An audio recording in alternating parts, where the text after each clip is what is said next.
everybody, it's Wootini from GayGamer.net here with another one of my video podcasts.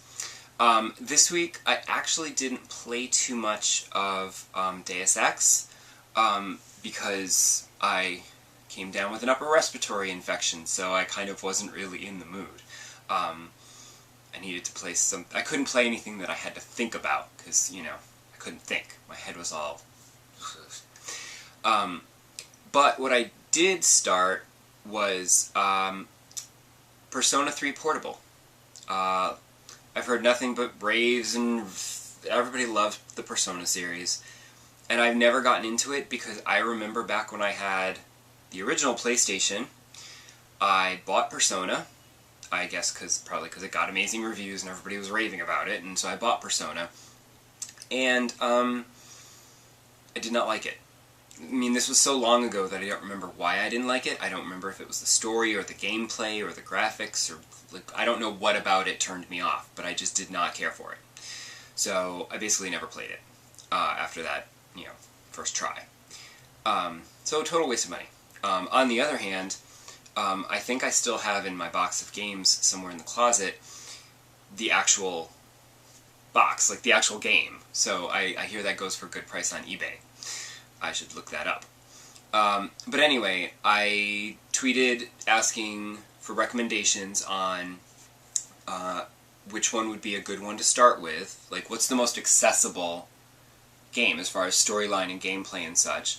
And I was told that Persona 3 is good. I was also looking for the portable versions, obviously, because I wanted to play a portable game, because I like to have a portable game to play on my very long commute. So I went out and bought Persona 3 Portable, popped it in, and I quite like it. It's a little... The gameplay is a little weird because it's like static screen dating simulation, and then you occasionally turn it into a dungeon crawling RPG, where you just grind levels. So basically you grind levels until you get bored of that, and then you go and do some dating sim stuff, and you go through high school. And you do some of that, and then you're like, okay, now I'm bored with that, let me go back and do the level grinding again. It's only been a week, so I don't know. I mean, so far the dating sim stuff is hilarious, it's a lot of fun, although I didn't appreciate having to take midterms. I thought that was a little bit much. Especially since I couldn't remember a couple of things, so I got a couple questions wrong, I think.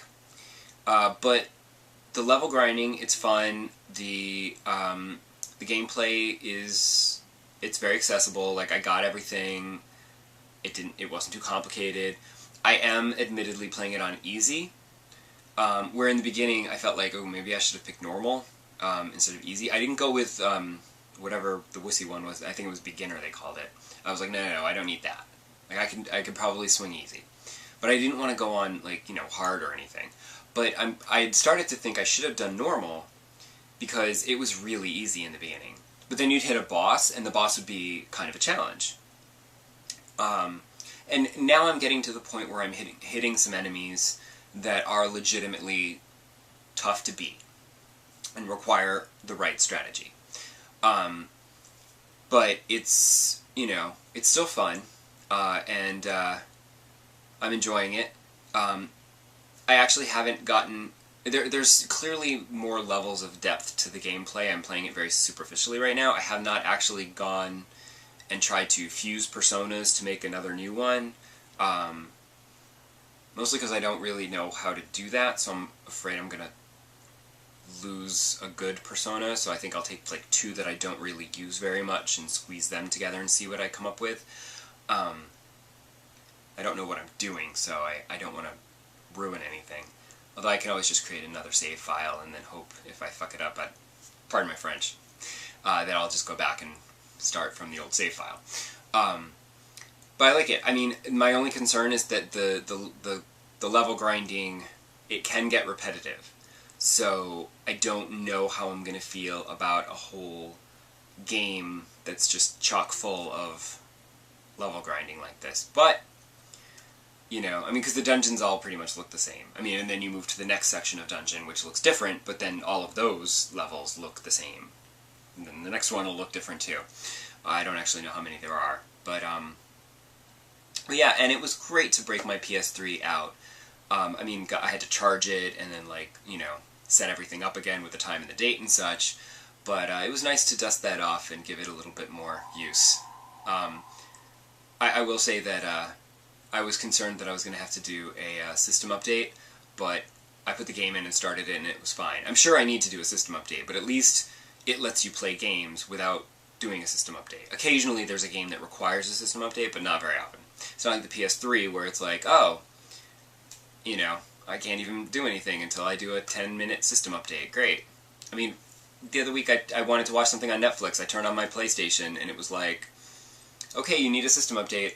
And so I'm like, great. So I pushed go ahead and do a system update, shut down when you're done, switched over and turned on my Xbox and watched Netflix on my Xbox instead, while that PS3 was doing its updating.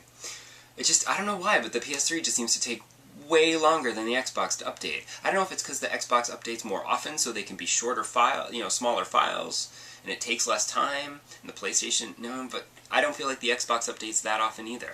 There's just something about the Xbox that updates a lot faster than the PlayStation, I guess. I don't know. So, it's just frustrating, because when you're in a mood to play a game, and then you put your game in, and then it's like, no, you need to do a system update. Sometimes they're short, but more often than not, it takes like a really long time so that you go off and make a sandwich or take a nap or whatever and come back, and then you're not really in the mood to play that game anymore, and you're like, never mind. And I just switch it off. But that's just me. Maybe you're more dedicated than me and you can last through those updates.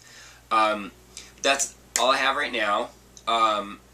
I know I have a copy of Gabriella's Ghostly Groove 3D coming to me, which I'm very excited about. I don't know if you've read about it on the site, but it's a fun little rhythm dancing game where you're a little goth girl and you dance with monsters in order to get your soul back. And there's, you know, all kinds of fun things that you do, and it's adorable. So I'm looking forward to that arriving. So look for the review of that. But right now I'm just going to keep playing, you know, Deus Ex at home and Persona 3 Portable on the train.